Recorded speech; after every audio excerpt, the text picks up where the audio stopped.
The views expressed in this video do not represent those of the makers. We're sorry if any part of the film offends any of you, and it's only supposed to be funny and help you learn. No animals were hurt in the production of this film. Most reviews, none were used. The beer used in this film were only props and none were even open, even though it might look like abuse of our amazing acting. Thank you. Now please enjoy the film.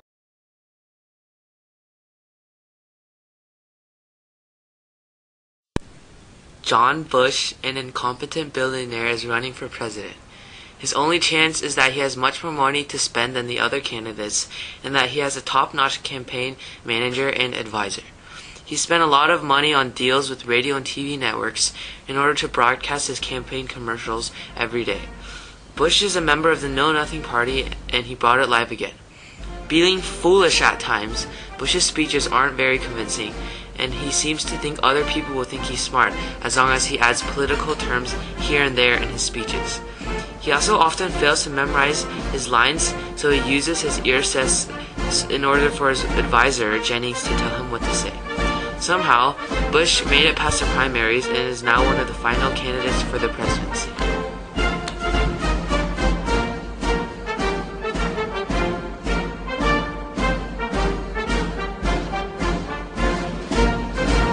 Man, does it feel great to be in the capital of Texas.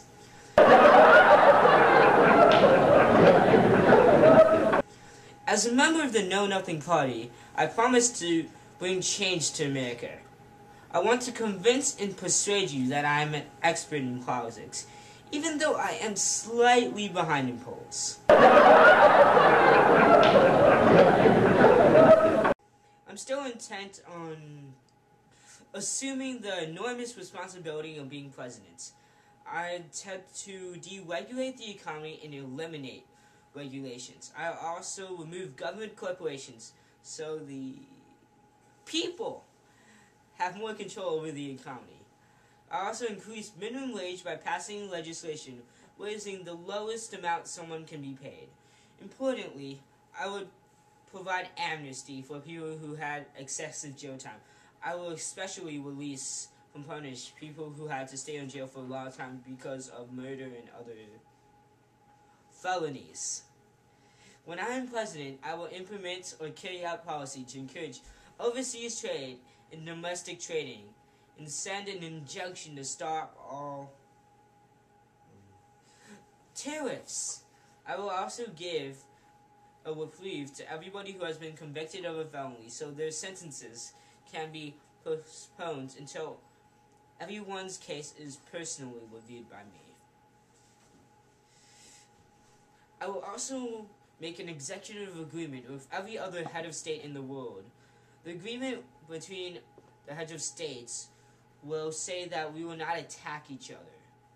I'll also raise taxes to pay for Social Security and get a treaty that will say exactly the same thing as the executive agreements, except it will be approved by the Senate. Thank you, and I hope that you will all vote for me on Election Day. Now a thank you gift for all of you. I brought some incentive to demonstrate or show a brief amount of my patronage.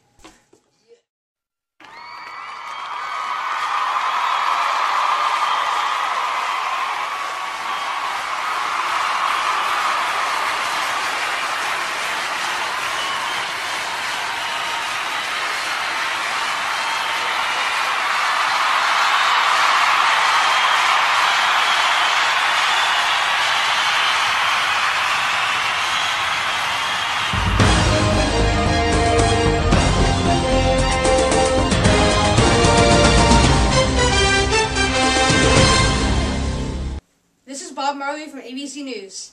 Less than 24 hours ago, William Hartfield won the election by what may be the biggest landslide election in history. Apart from North Dakota, Hartfield won every other state, earning himself a total of 535 electoral votes. It is anticipated that Hartfield will win this election.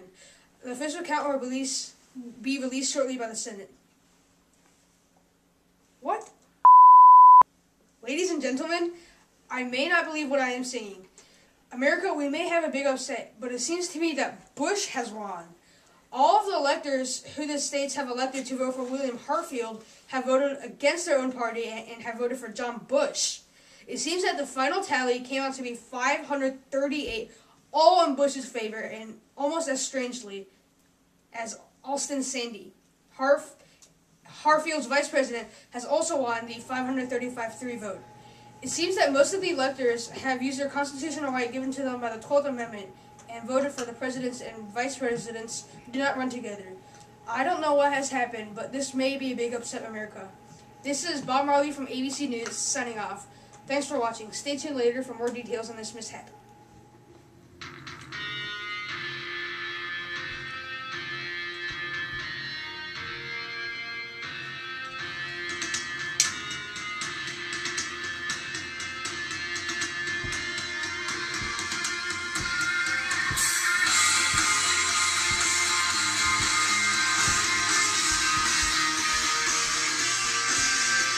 Jen, can you believe I won?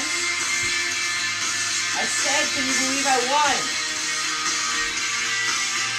Hey, what was that for? I just won the presidency. I'm partying, man. Well, good job.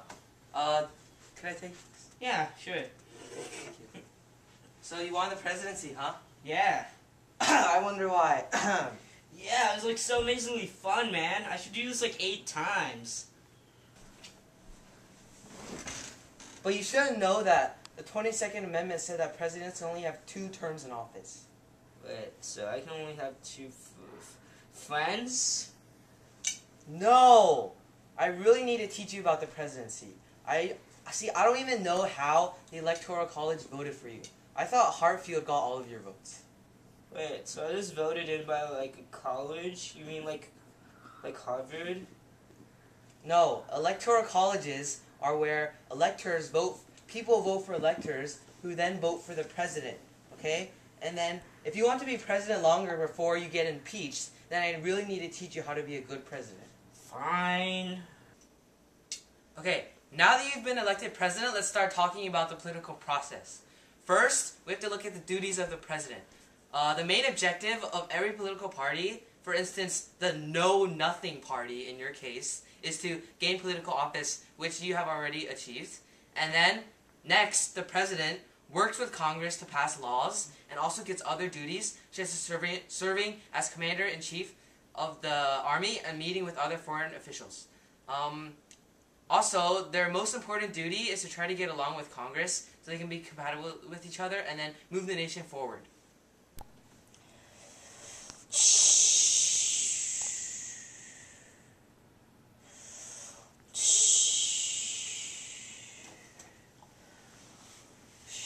Wake up! Ah, no kung fu! Okay, so now that you're awake, I'm going to continue with my lecture. Okay?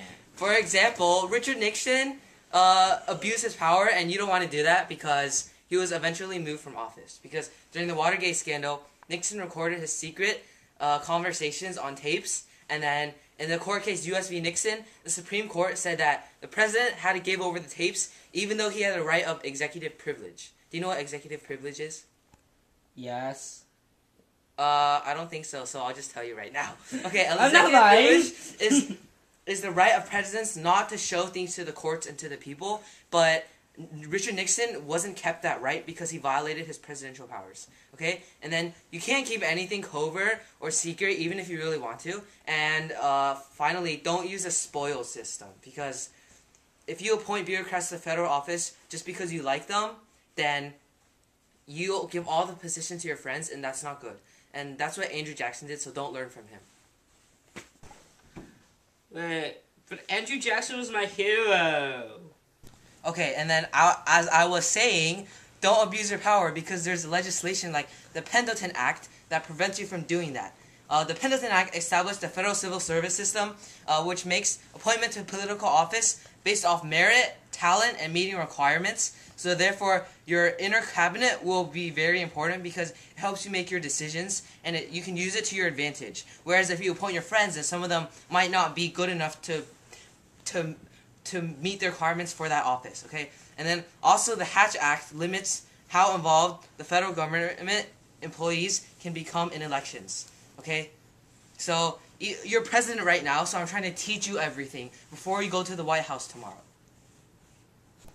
Wait, but I would like promise some of my friends some political offices. Well, then I think they'll have to earn them unless you make another piece of legislation that gets rid of the Pendleton Act. Well, that sucks. Okay, you also have many advisors that can help you make decisions, such as National Security Advisor or who is the director of the National Security Council staff. And then also the press secretary is one of the president's top... Look at me! Yes, okay. One of the president's top assistants who is in charge of media relations. And also your liaison officer is a cabinet department employee who helps promote good relations with the Congress. And then he helps mediate between executive branch and legislative branch.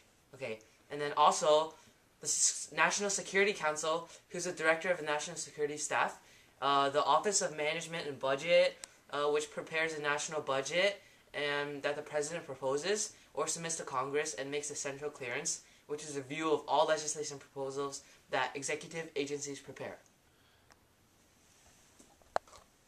And then Department of State is responsible for overall foreign policy of the United States with help of embassies or ambassadors, official residence, or offices in the foreign country. And then also, Department of Veterans Affairs is kind of self-explanatory. It provides services for veterans. And Department of the Treasury, which manages monetary resources for the United States. And then lastly, Council of Economic Advisors, which is a council that studies the economy.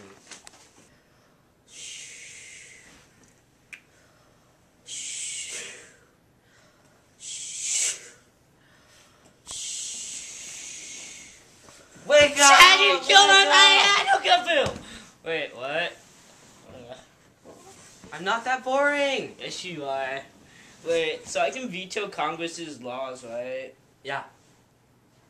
Cool. So that means I can always veto all of the laws that they pass, no matter what?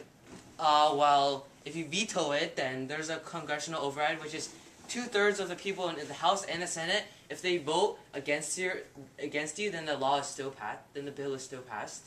But most of the time, that doesn't really happen. So if you veto it, then the Congress doesn't have enough votes to just override it. Wow. So can I do anything? Well, you can use the congressional override, which is basically that 2/3 of the people in the House and the Senate, if they vote against you, then the bill is also passed as a law, but most of the time that doesn't happen, so your veto maintains strong. And then, so even though you're the commander-in-chief of the armed forces, the War Powers Act prevents you from deploying troops in combat for more than 60 days without their approval. So basically, like, you can't declare a full-fledged war on them without Congress's approval. And then also, you can make executive orders that have the rule of law, send mandates and impound money, and refuse to spend money that the Congress has voted for. And also, even though it's not supposed to be this way, de facto, the client group that are the most affected by government agencies gets unbreakable linked or connected to government agencies and congressional committees to form something called an iron triangle. I only have one question. How much do I get paid? Is that all you think about? Your compensation and income when you're a president? Well, Yes. I think it might interest you that you could be impeached if things go wrong like that. What? Yes. Even though you have executive privilege, the Senate, they could impeach you. In that case, the 25th Amendment takes over. The order of presidential succession is President, Vice President, Speaker of the House, President pro tempore of the Senate, Secretary of the State, and others. And then, however, if you're lucky, ideas for your impeachment will be leaked internally, and then it would go on a forum where you could be assessed overall as a president, and the initial reaction will be extremely important to you. Yeah, that sounds like a lot of work, man. Yeah, it is. I mean, you have to deal with all the special and unique problems that occur every day. Yeah, I don't want to do this anymore. I'm just gonna let that vice president guy do it. Yeah.